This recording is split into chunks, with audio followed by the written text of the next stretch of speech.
Olá, de volta ao Gazine.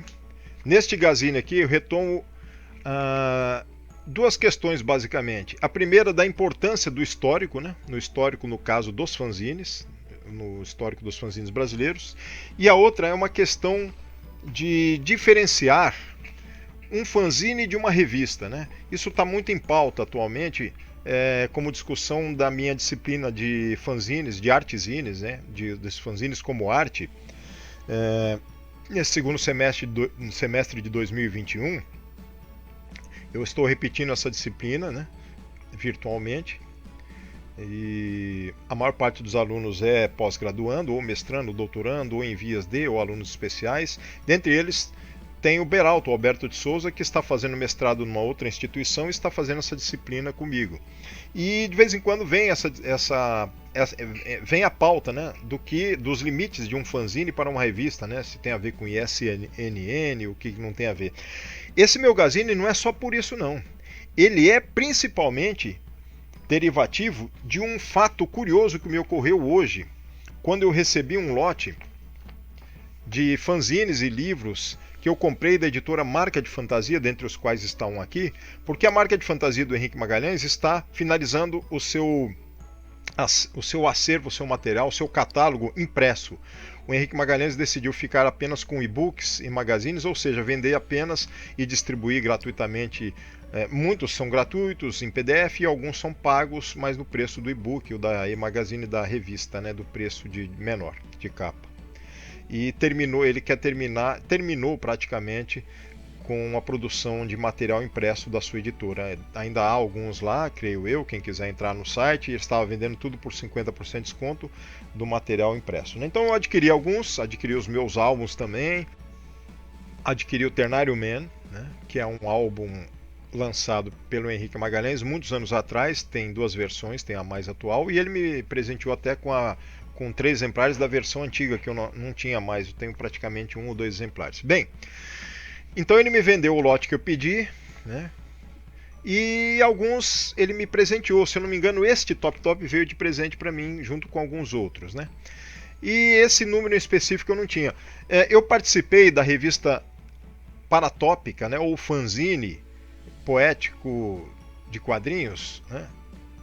O Tili Tili, que virou Mandala, que é esse aqui, que está estampado na última capa, né? Na época era um fanzine com o mesmo tamanho desse Top, mesmo tipo de edição, né? E publicado também pelo Henrique Magalhães. O Top é uma outra linha que não é a de quadrinhos poéticos, mas de quadrinhos de vários temas e também é similar, tendo textos, né, artigos, resenhas, e esse número específico não fica atrás. Então ele tem aqui tanto de autores nacionais como até de estrangeiros. Ele tem aqui uma HQ no início, né? Tem um texto depois falando sobre a HQ do início, ou que tem a ver. Mais para frente tem um outro texto, fala sobre a Maria, sobre a Velta. Tem uma HQ também do Eduardo Mansano, que fez parte da Tili Tili, da Mandala, porque também era uma HQ poética, né?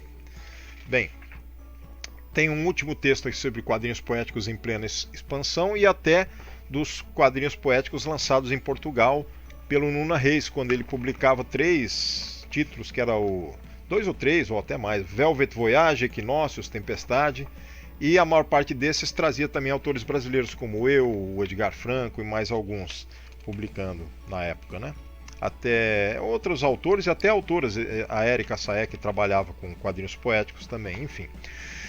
Tem uma resenha curiosa do Biociberdrama, do fanzine Biociberdrama, antes do Edgar Franco transformá-lo depois em álbum com arte de Mozart Couto, e aqui a arte e o roteiro é do Edgar Franco, que é a base, é o seminal, o fanzine que deu origem a tudo, né? Tem um texto aqui. E tem o Total Recall, que são as resenhas que o Henrique Magalhães trabalhava e inseria no seu fanzine Top, que é uma homenagem ao Enfio, né? Ver aqui que tem o personagem baixinho, um dos fradinhos do Enfio. Mas, enfim, o Historieta é um fanzine. Eu quero agora fazer as ligações para vocês entenderem por que eu abri esse Gazine com essa dupla intenção. A primeira, de falar dos limites do fanzine da revista oficial, e a segunda, dessa coincidência de eu ter aberto um fanzine de 2000, do ano de 2000, que é esse Top Top, tendo uma resenha aqui falando do Historieta, que é aqui eu tô com um deles. Eu cheguei a falar deles também num dos meus gazines anteriores. E aqui o Henrique Magalhães ele menciona o Historieta número 15 de maio de 97, falando, né, da importância do Historieta, que é lendário, tornou-se marco pela existência de décadas, com bom gosto. Oscar Kern, que foi editor que eu conheci no Rio Grande do Sul quando eu fiz uma visita ao Sul no começo do século XXI, né, e ele me presenteou com um lote duplo, com 2 cópias de cada revista, de 7 números mais ou menos. Eu já falei isso num dos gazines, do Historieta, né?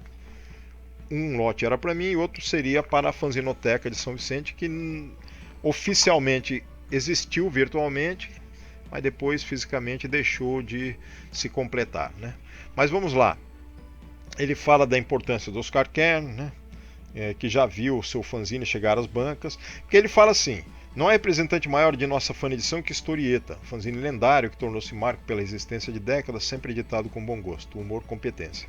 Oscar Kern já viu seu fanzine chegar às bancas pelas mãos de uma pequena editora paulista que não por acaso mantinha um forte e estreito relacionamento com o meio dos fanzines. Essa experiência, ainda que tenha sido muito bem aceita, durou apenas uma edição. Sem afetação, Historieta voltou ao seu habitat natural, o circuito independente e a pequena tiragem, que é o circuito dos fanzines, né? Quando ele menciona isso aqui na resenha, eu, coincidentemente, há poucos dias, eu havia puxado do meu acervo essa revista aqui, para uma outra pesquisa. E aí eu fiquei curioso, falei, bom, a única Historieta que eu vi em bancas foi esse. Mas isso tem relação então com Oscar Kern? Eu não sabia, né? Então está aqui revelado nessa carta, essa resenha, na verdade, do fanzine Top Top, né? E aí eu fui abrir a Historieta.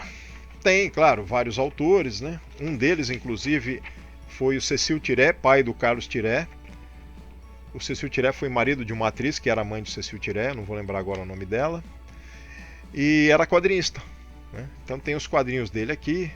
Tem outros quadrinhos também de outros autores, tem textos. Tem o Deodato Filho, né, com a arte esplendorosa e magistral dele, antes de ele ir para as editoras norte-americanas de super-heróis. Eu gosto muito mais, obviamente, dessa arte, e já não gosto muito das artes que ele faz para os quadrinhos de super-heróis.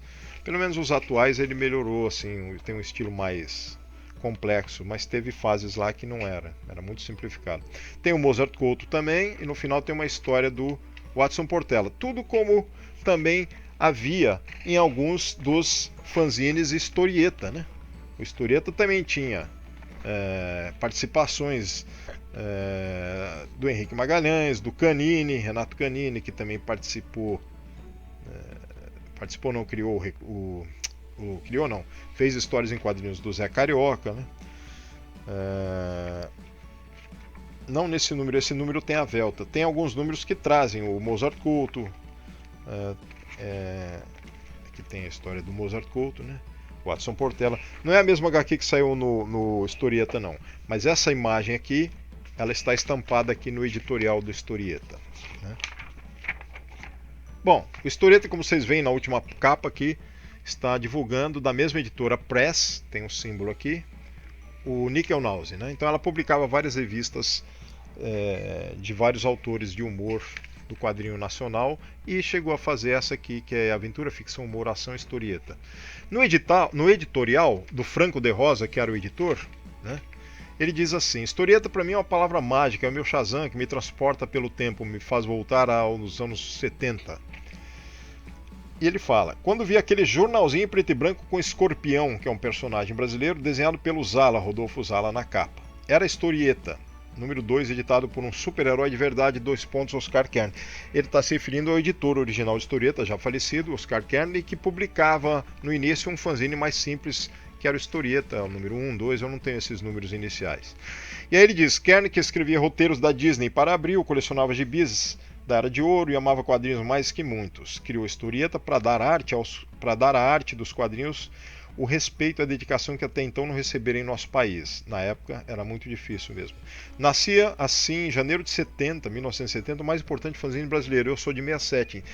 esse fanzine nasceu 3 anos depois, quer dizer, eu tinha 3 anos, não tinha nem como conhecer esse fanzine. Mas vamos lá. Como bom fanzine, Historieta seguiu analisando gibis, anunciando venda de revistas, publicando cartas entusiásticas, quadrinhos inéditos, considerado fora de padrões das grandes editoras, realmente. Em 78, Historieta entrou em nova fase e passou a ser distribuída nas bancas do Rio Grande do Sul em um novo formato horizontal, que é esse aqui, né? Aí tinha os números mais finos, né, normais, aqui tem o Renato Canini no final. E depois alguns números excepcionalmente mais grossos, com 100 páginas, como esse. E é o que ele fala aqui. É uma publicação alternativa, cheia de quadrinhos, novos autores, personagens inéditos. Vieram Barão, Dr. Fraude, Homem Justo, Ninja, Velta, principalmente a Brigada das Selvas, revelou valores como Ailton Elias, Carvalho, Jonas Chiafino, Tiago Barbosa, Deodato Filho, Emir Ribeiro e Cruzius. As páginas de ouro das HQs de Jorge Barwinkel, Cartas de Mercado, essas sessões são muito importantes e interessantes no Historieta, né? Equivalentes às sessões de fórum de cartas do fanzine QI do Edgar Guimarães, né? Gente de HQ, entrevistas, análises feitas pelo Oscar sempre foram pontos de grande interesse dos aficionados na Historieta, né? Profissionais como Watson Portela, Mozart Couto, Canini e Cocoletti também encontraram seu espaço em Historieta. Os números 5 a 8 com 100 páginas, cada causaram tão grande impacto que desencadearam uma enorme onda de fanzines pelo país todo. Um é esse aqui, que é o número 8. O amor pelos quadrinhos vencia todos os sacrifícios. Por isso, é com imenso prazer que a Pressa Editorial apresenta a vocês essa edição especial da Historieta, produzida pelo próprio Oscar Kern, a capa dos fanzines no Brasil. O Papa dos fanzines no Brasil. Eu estou lendo e olhando o tempo aqui. Oscar Kern, o Papa dos fanzines no Brasil. Uma edição com capa em 4 cores, papel cochê, distribuída em todas as bancas do Brasil. Gibizão feito com todo carinho, dedicado a esse gaúcho que transformou seu sonho em realidade. Essa história é toda sua, Oscar Cristiano Kern. E embaixo tem aqui, Historieta é uma publicação especial do Mundo Terror número 12, código editorial tal, uma publicação da Pressa Editorial Limitada, produzida por Oscar Cristiano Kern e editada por Franco de Rosa. Todos os direitos reservados aos autores e a Pressa Editorial Limitada, copyright 1986, São Paulo, Brasil. Bem, é muito curiosa essa coincidência de eu ter lido um fanzine de 2000, do ano 2000, numa sessão de resenha, tendo pegado esse gibi aqui alguns dias atrás e lembrado que eu tive ele à mão, e aí lido, posso ter lido na década de 90, quando eu adquiri essa revista, não me lembro, esse editorial, mas eu não tinha o Historieta na mão, fui recebê-lo e conhecê-lo muito depois. Mas enfim, essa coincidência, eu li e lembrei, lendo aqui o editorial, confirmei, aliás, o que o Henrique Magalhães dizia aqui na resenha do Historieta, de que uma editora de São Paulo chegou a publicar uma edição especial como revista, homenageando o fanzine Historieta, e aí confirmou-se tudo isso. Quer dizer, historicamente, houve um caso, digamos, quase que único no Brasil. Um fanzine fez tanto sucesso que uma editora, que é a Pressa Editorial, entre a década de 80 e 90, resolveu homenageá-la publicando um número como revista de banca, que é esse Historieta aqui num outro formato vertical, né? E aí vem essa questão da diferença que eu ia comentar com vocês, que está em discussão nas minhas aulas de artes-zines, de zines como arte, com relação aos limites entre uma revista e um fanzine. Bem, um fanzine, uma revista costuma ter ISNN e um livro ISBN, que é um registro, né? Esse Historieta, embora uma revista, não tem, mas tem um registro da editora, mas não é a ISNN. O Top Top, que é um fanzine da marca de fantasia, tem o ISNN, tá aqui. Então, curioso, o Historieta, esses Historietas à mão não tem nem registro, deve ter algum registro porque eu li num deles. Talvez o Oscar Kern tenha registrado como direito autoral, mas não um registro de ISNN. Tem assim, tem um registro aqui, que é CGC, tem uma numeração, tem um outro DC, DP, DPF, de 1971, portaria 20973. Então, é publicado em gráfica. Então é um fanzinão com cara de revista. É um prozine, vamos dizer assim, mas é um fanzine. Esse aqui também é um fanzine. Esse aqui tem todas as características daqueles, mas não é um fanzine, é uma revista de banca. As diferenças, entendo eu, são que estes aqui foram feitas para distribuições mais limitadas, com tiragem menor. os seus autores são editores também. E aí eles não tinham uma indústria, ou uma gráfica, ou uma editora por detrás, como uma grande editora, ou como uma média ou grande editora. A intenção deles era trazer o melhor do quadrinho, ou do quadrinhos e afins, para uma divulgação regional, setorizada ou nacional, até como o Historieta intentou fazer, o Henrique Magalhães faz atualmente, embora esteja encerrando a produção em papel, né? Mas continua fazendo na sua editora. A diferença é que essa revista aqui, ela ia para as bancas oficialmente. Mesmo tendo uma oficialidade lá que eu li, digamos que a burocracia, o que envolve a distribuição é maior, precisa ter uma distribuidora. Geralmente o fanzineiro não tem isso. E aí aqui uma editora tem, costuma... Tem não, a Abril que deve ter, a editora Abril, né? Mas nem sei se ela tem, eu sei que ela faz contratos, né, com distribuidoras, Fernando Tinaglia e uma outra que eu não lembro agora, Dinap, são duas. Mas só tem duas grandes no Brasil e acho que isso que era o grande problema. Mas vamos lá. Resumidamente, a distribuidora vai distribuir isso aqui Brasil afora. E aí tem uma oficialidade para ir para as bancas, tem todo um registro, tem uma oficialização que a banca aceita e revende. O fanzine, ele pode ser posto em banca. Nós tínhamos no fanzine Barata, quando eu participava, eram colocados alguns números em uma outra banca. Uma da Rodoviária de Santos e uma outra numa banca de um bairro chamado Gonzaga. Segundo eu soube, e eu me lembro na época, isso era sob consignação.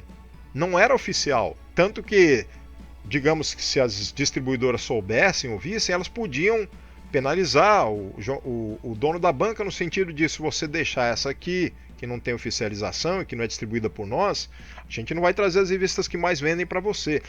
Essas histórias eram contadas. Então, assim, resumidamente, para não chegar a estender demais, creio eu que essa discussão não chega no ISNN, não.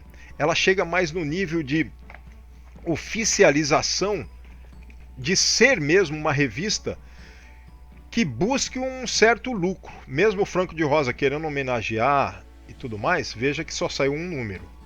Mas não sei se foi por isso, porque se vendeu, se não vendeu. Mas é muito difícil você pôr uma revista em bancas em nível nacional sem buscar um lucro, para que você continue com a editora de pé e continue publicando outras edições, outras revistas e outros títulos. Então, uma diferença básica que eu posso falar agora para vocês é isso. A questão é que isso é uma revista que foi para as bancas, ela foi feita para obter um lucro. Tendo tido ou não lucro, ela foi para isso. Mas, nesse caso em específico, também se aglutina a questão da homenagem do Franco de Rosa, em associação ao Oscar Kern, para fazer algo diferente, num momento que estava em leve crescimento, assim, grande desenvolvimento, os quadrinhos no Brasil aos poucos, né, digamos naquele período, né? Embora muitos quadrinhos estrangeiros sendo traduzidos, havia esse mercado nacional em leve expansão, mas a grande parte, a maior parte do iceberg estava realmente no fanzinato, né? Então era isso. A gente pode continuar essa discussão em aula, quer dizer, eu na minha aula com eles, e vocês podem refletir sobre isso e deixar depois, caso queiram, caso achem interessante, um pouco sobre essa discussão aí nos comentários, né? Eu quis fazer esse vídeo por esses dois motivos, né? Por essa coincidência de eu ter uma revista na mão que é fruto de um trabalho de fanzineiros que trouxeram um fanzine historieta, Oscar Kern, que foi tão valoroso e tão importante que ele motivou o Franco de Rosa, que obviamente conhecia fanzines, conhece, mas que motivou a tamanha força do historieta a criar uma revista em banca em homenagem ao fanzine historieta com os mesmos princípios do fanzinão. E isso é importante para o histórico tanto da HQB, da História em Quadrinhos Brasileiras, como também, eu estou aqui com pernilongo, não consegui pegar, mas como também no histórico do fanzinato nacional. É isso. Então vamos ficando por aqui e até um próximo Gazine. Um abraço.